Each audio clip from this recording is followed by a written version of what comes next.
déjà qu'il n'en avait pas beaucoup. Donc Ali Bongo ne dirige plus rien. Aujourd'hui... Pourtant, il est toujours là, c'est lui le chef de l'État, c'est lui qui parle au nom du Gabon. Non, il ne parle pas. Si Ali Bongo parlait, on l'aurait vu à Sochi.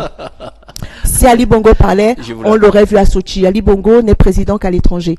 Il sait que les Gabonais l'ont vomi et ne l'ont jamais voté. C'est pour ça qu'il passait son temps à parcourir les sommets, parce que là-bas, au moins, on l'appelle Monsieur le Président et on lui déroule le tapis rouge. Le tapis rouge qu'il n'a pas su se faire dérouler dans le cœur des Gabonais, il va se le faire dérouler à l'étranger. Donc, si Ali Bongo était capable de quoi que ce soit, on l'aurait vu dans les sommets internationaux. D'ailleurs, même au Gabon, il est incapable de tenir une conférence de presse. Tout ce qu'on voit de lui...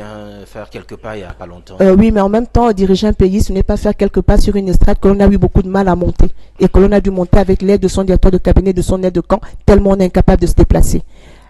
Diriger un pays, ce n'est pas apparaître sur des photos de temps en temps ou sur des vidéos muettes. Ce n'est pas ça, diriger un pays. Et donc, ça prouve qu'aujourd'hui, Ali Bongo ne dirige absolument rien. Malheureusement, le Gabon est entre les mains de la femme d'Ali Bongo, entre les mains de son directeur de cabinet et avec une classe politique aux ordres des hommes et des femmes qui ont perdu toute dignité, qui ne sont pas capables de défendre leur pays pour ce qui est juste, avec une cour constitutionnelle qui, elle, est plus asservie que toute autre chose. Et donc, aujourd'hui, le Gabon, véritablement, c'est un cas d'école. C'est un désordre qui n'a jamais été vu. Maintenant, vous me dites, est-ce qu'il y a une opposition? Oui, je suis là. Je m'oppose à ce régime. Il y a des jeunes qui s'opposent à ce régime. Il y a des personnes qui s'opposent. Les Gabonais, dans leur cœur, dans leur maison, s'opposent à ce régime.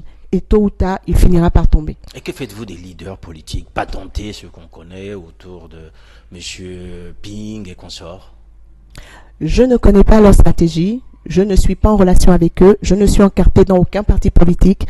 Je n'appartiens pas à la coalition pour la Nouvelle République dirigée par M. Jean Ping, même si en 2016, cette coalition m'a demandé de parler en son nom dans les médias, mais je veux rappeler que lorsque j'ai été contacté par la Coalition pour la Nouvelle République, c'était le 4 septembre 2016, et que le 4 septembre 2016, j'avais déjà fait toutes les télés de France et de Navarre, à part une ou deux, et que d'ailleurs, ils me contactent parce qu'ils m'ont vu à la télé. Donc, c'est pas eux qui m'y ont envoyé. Ils m'ont sollicité pour que je leur apporte mon expertise. Je l'ai fait pendant un temps, et au moment où j'ai estimé que je n'avais plus rien à faire dans ce milieu, je me suis retiré de façon très discrète, donc je continue ma lutte, donc je ne peux pas parler au nom d'une opposition à laquelle je n'appartiens pas véritablement en tant que structure. Mais parce que je ne connais pas leur stratégie, je n'échange pas avec eux. Ce que je fais, je le fais de mon propre chef, avec mes convictions, je développe mon propre combat, et donc je ne peux pas parler d'une opposition, je ne suis pas mandaté pour ça. Est-ce que vous nous diriez aujourd'hui que ceux qui ont mené ce combat depuis 2016, aujourd'hui, ont perdu la main, ou ne peuvent plus non plus assez de force face à Ali Bongo, malgré qu'il soit impotent, et qu'il faut aujourd'hui de nouvelles forces, d'autres personnes? Je ne peux rien dire parce que je suis là depuis 2016. Et il y en a d'autres qui sont depuis 2016 qui sont là, qui sont toujours sur le terrain. On a vu nos compatriotes du mouvement Appel à Agir qui se sont mis ensemble. Jean-Gaspard Toutoumaï, Elsa Rutuel Boukandou, pour ne citer que Marcona, avec d'autres députés, d'autres personnes qui sont avec eux, Franck Djimbi, Cyr et tout ça. Ils se sont mis ensemble à 10 pour faire entendre une voix, pour dire qui dirige le Gabon. Il faut qu'on ait une expertise médicale d'Ali Bongo. D'ailleurs, la juge qui a osé dire que leur requête en justice était recevable a été mise de côté, mais ils continuent le combat. Donc, il y a des gens qui combattent sur le terrain. Peut-être que certains sont fatigués et qu'ils se sont peut-être mis de côté. C'est leur droit aussi, mais on ne peut pas dire aujourd'hui que personne ne se bat au Gabon. Il y a des gens qui se battent, il y a des gens qui travaillent dans les quartiers, il y a des gens qui continuent de lutter. Justement, c'est le piège dans lequel ce régime va tomber, parce qu'il a comme le sentiment qu'il a un boulevard, et donc ils peuvent faire tout et n'importe quoi. Quand on pense qu'ils ont atteint le fond, ils ont encore la pelleteuse, ils continuent à creuser. Mais je leur dis souvent, attention, la chambre magmatique est à côté et l'explosion n'est plus très loin. Il faut dire aussi qu'il y a un nouveau hashtag qui est apparu au Gabon, c'est BLA, donc Brice Lacruche Alianga. Alors, on dirait que vous l'auriez rencontré à Paris. Est-ce que vous pouvez me dire aujourd'hui que vous avez vu BLA ou vous faites BLA comme ses partisans? Alors, ce monsieur s'appelle Brice Farjon. Je tiens à le dire. Il s'appelle Brice Farjon, il a une double identité parce qu'il a un passeport français dans lequel il s'appelle Brice Farjon. Et il aurait un passeport gabonais parce qu'en plus ils sont spécialistes des faux papiers dans lequel il s'appellerait Brice Lacruche Alianga. Vous savez, je fais dans mon engagement citoyen, dans mon engagement politique, il est question de défendre les intérêts d'un peuple. Il est question de défendre les conditions de vie des populations. Je répète toujours, que j'ai grandi à Libreville. Je viens du Mapane. Je viens des bidonvilles de Libreville. Donc la misère, je connais. Je sais ce que c'est de ne pas avoir de l'eau courante à la maison, de devoir se lever à 5 heures du matin, prendre un seau, faire 500 mètres à pied pour aller puiser de l'eau, juste pour venir se laver pour aller à l'école. Je connais ça. Je sais ce que c'est de faire 10 kilomètres à pied alors qu'on a 11 ans et qu'on est en 6e pour revenir, pour partir et venir à la maison. Donc, ces conditions de vie que moi j'ai connues, je ne peux pas accepter que 30 ans après, que mes compatriotes soient toujours dans ces mêmes conditions de vie. Parce que dans ces compatriotes-là, il y a ma famille, il y a mes frères, il y a mes soeurs, il y a mes neveux, il y a mes nièces. Je ne peux pas accepter ça. C'est le sens de mon engagement.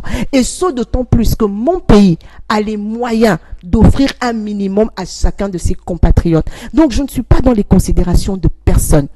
Je ne suis pas les considérations de personne.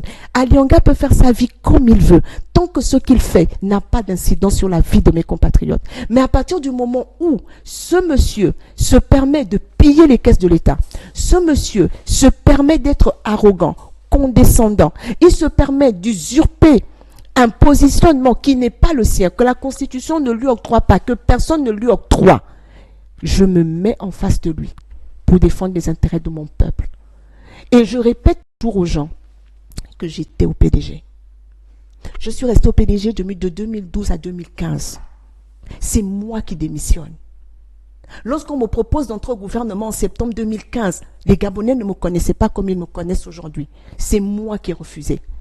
Lorsque M. Pakom Moubele, à l'époque ministre de l'Enseignement supérieur, directeur de cabinet politique d'Ali Bongo, me reçoit le 4 mai 2015, et me propose de l'argent pour que je retire ma démission du PDG. Je refuse alors que personne ne me connaît.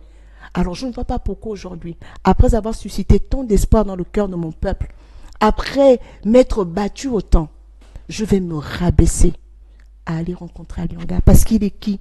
Parce qu'il est quoi? Parce qu'il va me donner quoi? Donc, et quand j'entends les gens dire, oui, elle est opportuniste, elle veut un poste.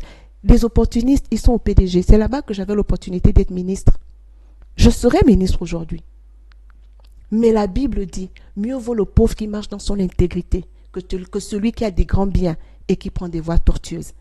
Et c'est le fondement de ma vie. Si je dois être quelque chose, ce sera en pratiquant l'intégrité et la droiture. Sinon, je choisis de ne rien être.